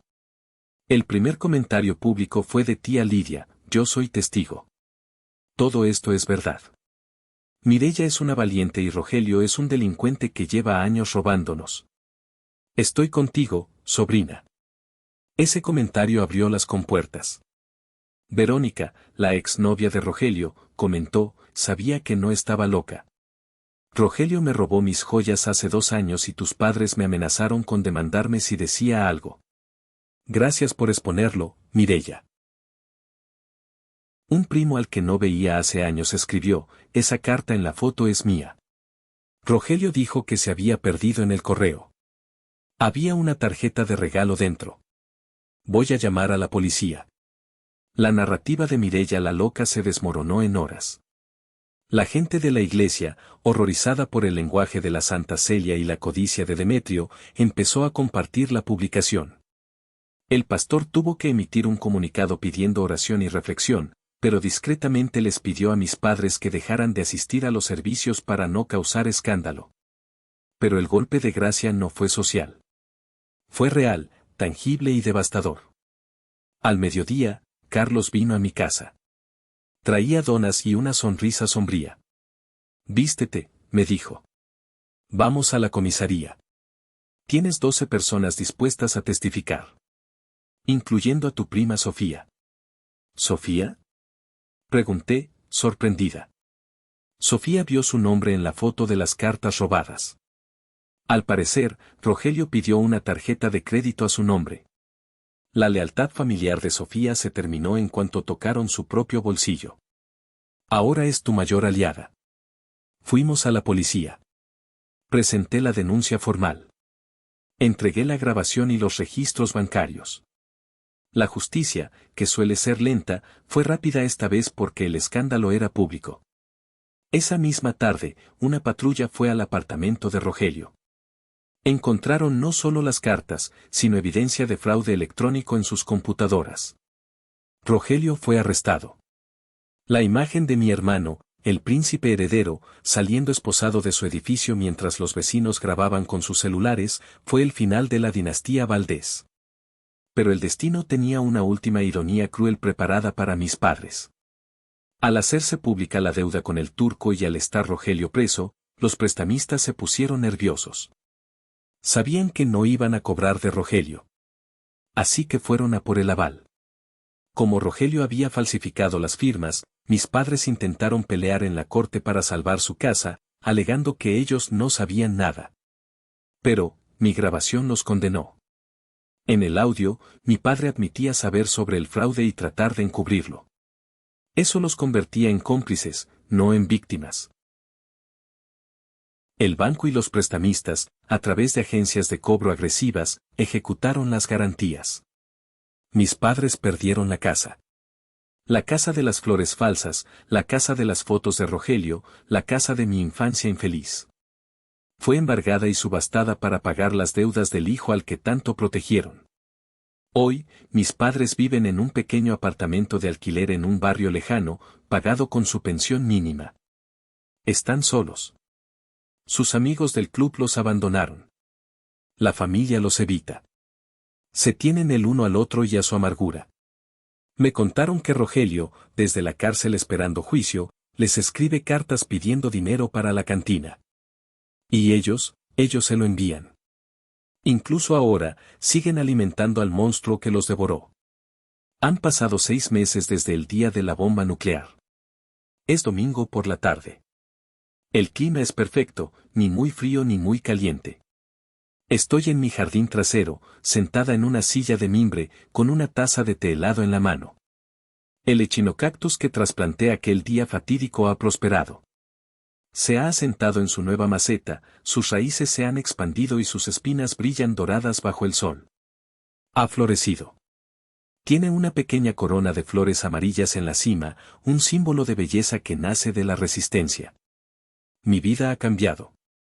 Ya no tengo miedo cuando suena el teléfono, cambié mi número y solo lo tienen las personas que me aportan paz. Ya no siento esa ansiedad en el estómago los domingos. A veces, en el silencio de la noche, siento una punzada de dolor. Es el dolor del miembro fantasma, esa sensación de que debería tener una familia ahí, apoyándome. Extraño la idea de tener padres, aunque nunca tuve los padres que necesitaba. Pero luego miro a mi alrededor. Carlos está en la parrilla, asando hamburguesas. Tía Lidia está sentada a mi lado, tejiendo una bufanda y contándome chismes sobre sus gatos. Mi prima Sofía, que me pidió perdón llorando y está pagando su deuda conmigo con lealtad real, está poniendo la mesa. He construido mi propia familia. No es una familia biológica, unida por la sangre obligatoria. Es una familia lógica, unida por el respeto, la risa y la seguridad. Es una familia donde no es una respuesta aceptable. Es una familia donde el amor no cuesta $50,000. Me costó mi herencia, mi reputación temporal y una crisis nerviosa llegar hasta aquí. Pagué un precio muy alto por mi libertad. Pero mientras miro el atardecer, respiro hondo y siento que mis pulmones se llenan de aire limpio, sé que valió la pena cada centavo. Me levanto y camino hacia el cactus. Toco una de sus espinas con suavidad, sin pincharme. Gracias, le susurro. Gracias por enseñarme a defenderme. Ahora me dirijo a ti, que has escuchado mi historia hasta el final. A ti, que quizás tienes un nudo en la garganta porque algo de esto te suena familiar. Me han llamado cruel. Me han llamado mala hija.